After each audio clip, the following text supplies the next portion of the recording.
All right, so here we are backstage. It's 102.1 The Edge, and it's Josh, and we are joined not only by the lovely and talented Blue October, but the lovely and talented Jessie. How are you over there, Jessie? Yay! I'm sorry I had to invade. It's Blue October. If Blue October's in Dallas, you know Jessie's probably going to be somewhere on your coattails. How many interviews of mine have you invaded over the years at EdgeFest, and how many of them are always Blue October? I would like to point that out. Every one of them. Exactly. That's exactly. Can you blame me? Do you guys mind that I'm here just Not at all. soaking up the Blue October Not energy? at all. Not at all. If they said yes, do you really think that they would say yes? Of course they're going to say no. They love you. Oh, that's a good point. Everyone loves I you, love Jessie. you. Now, the very first thing, right off the bat, Jessie came in and said something very, very ominous.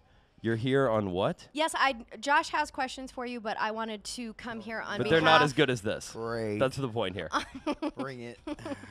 Don't look horrified. I'm horrified already. See? How can we not be after the booger candy I'm here you made on us eat? behalf of Blue October's gardeners. You know, tomorrow is Mother's Day, and all of you have such a strong support group. In fact, I talk to your moms all the time, so I wondered if we could go down the line and have a special message for each of your moms, starting with CB. Hello, Mom. I hope you enjoyed the posters. Happy Mother's Day, and I love you very much.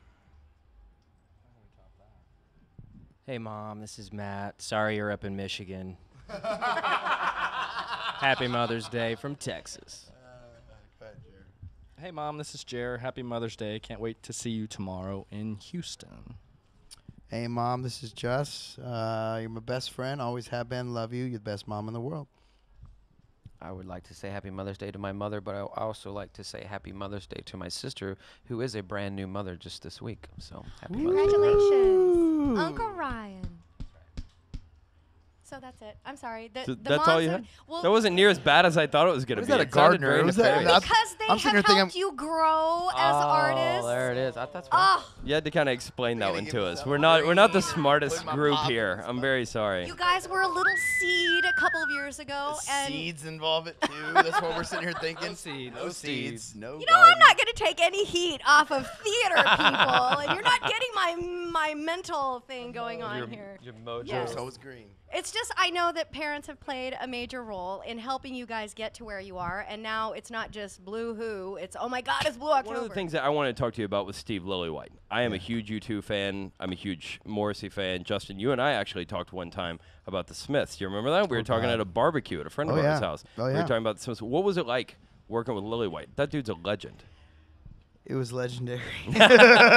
Well done. I remember we were sitting at the barbecue, and That's I was right. like, "What are you into?" You're like Smith. I was like, "No." Mm-hmm. And you were the one dude at the barbecue. I was like, "Okay, I got you." I'm gonna sit Yeah, next I to think you. we had to like latch onto each other because everyone Exactly. else was talking about AC/DC. That was so. Yeah, exactly. Or Metallica or something. Exactly. Like that. But Talking about electricity? Steve We were. Lillywhite was the hardest working person out of all of us in the studio. Like, so you think we're hardworking? He comes in there.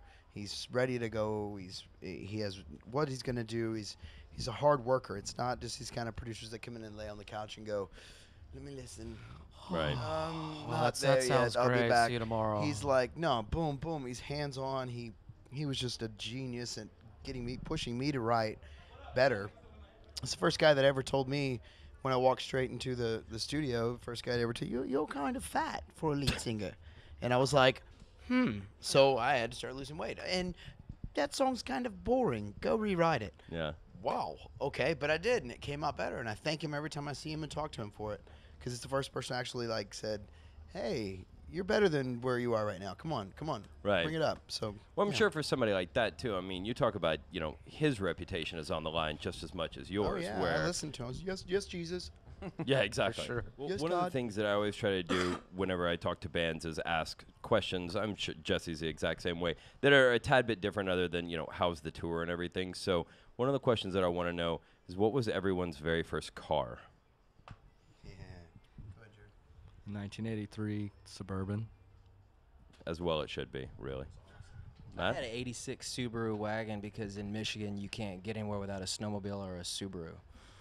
So everybody had one. Everybody in They're Michigan? standard.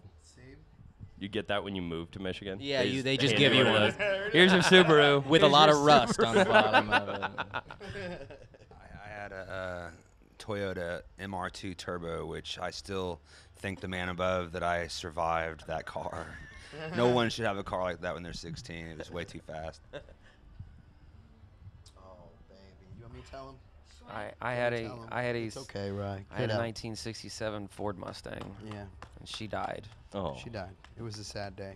Yeah, and Justin had. Oh, it was the down, up, down. It was the Volkswagen convertible Rabbit with no shocks. No shocks. So we would get on the freeway and be like, yeah, boom, boom. You had to boom. wear a seatbelt. And you had to hold these speakers. If you rode in my car, you had to hold the speakers. In the back seat. They're like in the box. They're in boxes, nice boxes, you know, but you just had For to about put a them in your week. lap. And then I left my car up one night, and I think my dad hit them somewhere. About to 2 teach inches me of a rain lesson, in the but car. they're not there anymore. Someone stole them. But it was a great car. But you think your dad took him? Is that what you're saying? Well, he What's your told me dad gonna over and do with over and over speakers? again, dude, they're gonna get stolen, Justin. Don't leave your hood up. So to teach me a lesson, I think one day I'm gonna be in the garage. They're gonna be like, "There those speakers are, hey." No, they got stolen. Yeah, they got stolen. All right. Well, you guys are playing Edgefest for the what umpteenth time? I think it's the umpteenth time. Yeah, it's the this one's I think it's the umph. The umpteenth and fourth. fifth. I think taking over Seether and or Stain for playing the most Edgefest. I think you guys have played the most Edgefest out of any band.